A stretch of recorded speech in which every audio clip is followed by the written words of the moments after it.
Hi, I'm Scott Thornbury, and I'd like to thank TESOL Academic for giving me this opportunity to talk about a subject which I'm fairly involved with, and that is the way that research is mediated between researchers and practitioners, the classroom teacher. And this is an issue that impacts upon those of us who, in a sense, adopt this mediating role. That is to say, teacher educators and also the writers and editors and publishers of methodological texts. And my interest in this is because it's becoming increasingly apparent that there's a kind of mismatch, if you like, or a gap between researchers on the one hand and practitioners, classroom practitioners on the other. And various reasons have been put forward to suggest why is it that, for example, teachers don't read research papers. There's a number of reasons. Simon Borg has written about this. He's identified, for example, the fact that teachers simply don't have time, or they use that as an excuse, let's say, and also that they don't have access to research papers. I mean, unless you belong to a university library, for example, it costs a fortune to have subscriptions to a variety of different academic journals. But also related to the question of access, physical access, is also the accessibility of the texts themselves, that they are often written in a way which is, to say the least, demotivating in terms of those teachers who are seriously interested in reading about the findings of research. Research articles are written for other researchers, essentially. The discourse style is not one that teachers are necessarily versed in. And in fact, it's been suggested that the research articles are written in a style which is sort of deliberately exclusive. In a paper published in 1994, Mark Clark, talking about what he called the dysfunctional discourse between researchers and practitioners, had this to say: given the hierarchical nature of the profession and the higher status of theorists, the voices of teachers are subordinated to the voices of others who are less centrally involved in language teaching. So this is a fair indictment of the kind of, as I say, the exclusive style in which research articles tend to be written. All of which has led some writers, such as Ned Bartels, writing in 2003, to conclude that studies of teachers' consumption of and attitudes towards academic research articles show that such articles do not seem to function well as a mechanism for communicating information for teachers. Moreover, all the research into how teachers gain expertise and develop professionally suggests that research is not a priority, that teachers learn how to teach through classroom experience, obviously, through communicating with their colleagues, observing classes, attending workshops, maybe doing some reading of methodology texts. But as Penny concluded in an article that came out recently in The Guardian, research is not the primary basis of ELT knowledge for the practitioner, although she adds, but it is a valuable supplement. Of course, this is not a new phenomenon. People have been anguishing for a long time now about the dysfunctional discourse, if you like, the gap between researchers and practitioners. As long ago as 1966, the applied linguist John Carroll was engaging with the same issue, and he was looking for an analogy, if you like, between in other disciplines, and looked at agriculture specifically, and saw how that in the United States, at least, there was this mediating role for what was called the county agent, who brought the results of research findings to the farmer literally in the field. So here you have a photo of presumably two of these county agents talking to a worker in what looks like a cotton field. And here again is a county agent bringing the news, as it were, from the researchers. So this led Carroll to argue that there could be an analogue of the county agent in education, the individual who makes a specialty of communicating the findings of research to the potential consumer, the teacher, trainer, educational policymaker, or preparer of instructional material. And he adds that the major problem that would be encountered is the shortage of persons qualified to do this kind of educational liaison. So I'm interested in looking at what the criteria are that underpin this mediating role. What qualifies a methodology writer to take on this job? And after all, it is quite a responsibility. I mean, the kinds of methodology texts that are being used by many teachers, practicing teachers, in many different contexts. They have a huge reach and often go into several editions.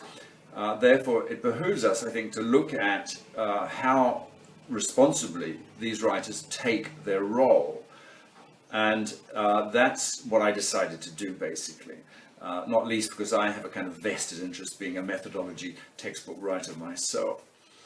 So what I chose to do was send out a survey to 4 highly reputed methodology writers whose books, as I say, reach tens of thousands of teachers, and ask them how they actually go about doing this mediating job. How do they act as the county agent, as it were, in our own field? So with that in mind, I asked them to address 8 questions. First up, how did you get into writing methodology text? A bit of background here. And then, how important is it, do you think, to link research and classroom practice? And related to that, how do you keep abreast of new developments, given that there's so much now being published about so many different aspects that impact on language teaching? Given that one complaint about research studies made by teachers that the conclusions are inconclusive, how do you select from and prioritize the research findings that you use? Do you have an agenda? That is to say, do you have a particular bias that you're trying to promote in your methodology writing? And if not, or even if so, how do you stay balanced? How do you keep a balance between different competing theories? And is there a problem? Are you concerned that you may be dumbing down, oversimplifying, misrepresenting the research findings? And finally, I asked them to what extent did they, what was it that they attributed their success to? I'm not going to have time here to go through all the answers to these 8 questions. I'm going to focus primarily on the ones that deal explicitly with research. But it is interesting looking at how these writers got into writing methodology texts, and all 4 of them came from a background in teacher education in different kinds of contexts. So they were kind of, in a sense, already accustomed to mediating between the literature on, for example, second language acquisition and classroom teachers, whether in pre-service or in-service. But let's look at the questions relating specifically to research. And specifically the question as to how important do they think it is to link research and classroom practice. So my first informant, notice I've anonymized them, says that he simply fails to understand people who deny the role of research in helping us understand our practice and improving it. Research, he adds, is after all what all good teachers would do if they had the chance. So a very emphatic statement in support of making those connections. And this writer is equally, if not more, emphatic. He says it's imperative to link research and practice. Teachers need to ground their teaching in research-based findings and assumptions. And he adds also that they should not shrink themselves from engaging in their own classroom-based action research. It's an all-important interaction. This writer, on the other hand, is a little more skeptical. She says it's sometimes a useful support and can provide interesting insights, but certainly possible to write helpful and valid professional guidance for teachers with no research references whatsoever. That is to say, no research references that may still be grounded in research, but it's not explicit, given that perhaps a lot of referencing can actually put readers off. Meanwhile, J.S., my fourth informant, is even more skeptical still. He says, I've never found much formal research very helpful to my own classroom work. He adds, I'm not anti-research, but I do carry a suspicion of many statistical studies in teaching. And he adds, by way of explanation, that his teaching is not applying linguistics. Rather, it is about tuning into people and attempting, moment by moment, to help create a space where learning can happen. I more often look at the literature to see if it can help me understand what I have already noticed myself.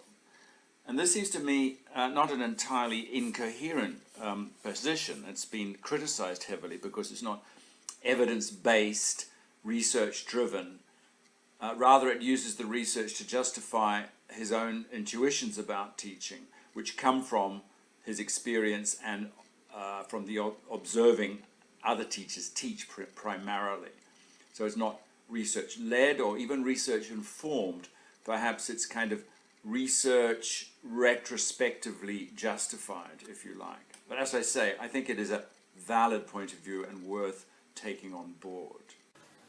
So you can see we have quite a wide range of attitudes towards the role of research in teacher preparation, which leads one to think that possibly we have contextual differences between the kinds of books that are being written. That is to say, geographical ones even. And this is could confirm to me recently reading, in fact, the history of the TEFL organization. And there's a suggestion coming from a long while back that there is a kind of different approach to teacher education operating in Britain on the one hand and the United States in the other, such that, as Womack writes, from the beginning, TEFL in the States has been closely tied to developments in linguistics, so closely that in the States we assume this relationship or collaboration. This does not universally seem to be the situation in Britain. Indeed, linguistics seems suspect among people in TEFL there. And although this statement was made in 1969, I think we get a sense that maybe these attitudes, or the skepticism at least, still pervades the literature on teaching.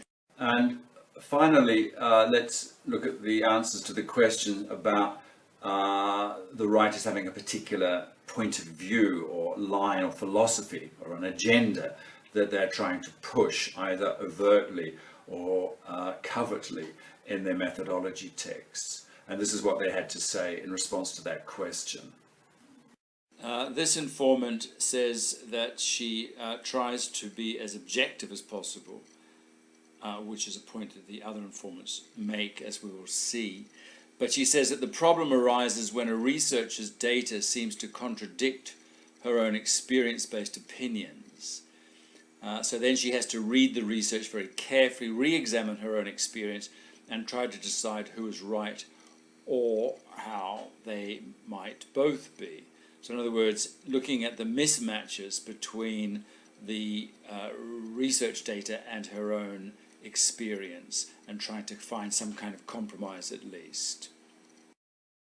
This writer, again, tries to avoid being what he calls seduced by any particular position and his own absolute certainties, and points out that he writes general methodology, and so he sees it as his duty to try and present a balanced picture of what is going on, showing where alternative views can be relevant. So again, question of balance more than anything. And this writer, who I hope you are starting to familiarize yourself with, who is the one who is very skeptical about the value of research, does in fact subscribe to a particular agenda, what he calls muscular, hard-edged humanism. He writes, "I have been very influenced throughout my career by the voices I came across in I.H. Hastings," that's International House Hastings, especially the educational worldview of Carl Rogers, the humanist educator. This is what I think of as muscular, hard-edged humanism based on honest, uncompromising feedback cycles. So there clearly is an agenda here, and he has no shame about it. Finally, DB says, and I think this is interesting, that ostensibly he tries to be as fair-minded as possible.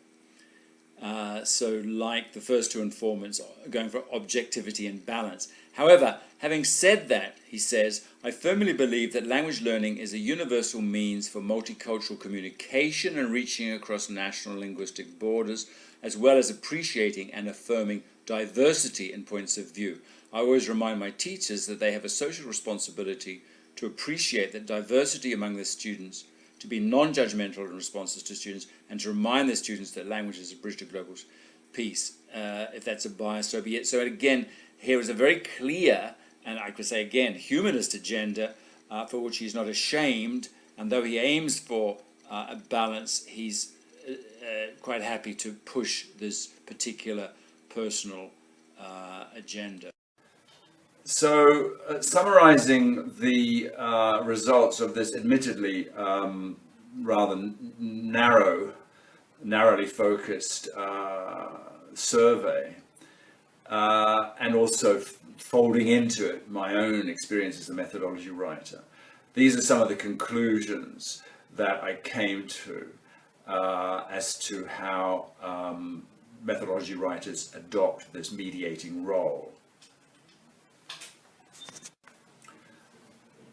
And I'd also like to make some suggestions, not just to writers of methodology texts, but anybody who is mediating between the researchers and the practitioners, for example, teacher educators, that they might observe some of these, as it were, maxims or rules in terms of how they actually go about it. First of all, choose only robust studies on which to base your classroom applications. As Magnan said in an article in TESOL Quarterly in 2007, summarizing advice for people writing about the pedagogical implications of their research, that these implications should be strictly limited to clear and substantial findings. And avoid dogmatism. We all have our hobby horses, but it might be better to be less dogmatic and perhaps couch your suggestions in slightly more mitigated language, perhaps in the form of questions rather than declarations. Read the macro studies. There are more and more of these now, state-of-the-art articles, articles that summarize whole decades of research, or the literature reviews at the beginning of any article, any research paper. If you're writing methodology texts, make sure your publishers enlist expert reviewers to go over the material. You cannot be yourself an expert in every field. Curb your own enthusiasms, adjust or fine-tune your crap detector, be your own best critic, as it were. And don't even presume that your book or your sessions actually matter a great deal. Teachers will take from them what accords with their own experience, beliefs, intuitions, etc. Teacher education can only do so much, but experience does the rest. So once again, I'd like to thank TESOL Academic for giving me this opportunity to talk about something which is very dear to my heart.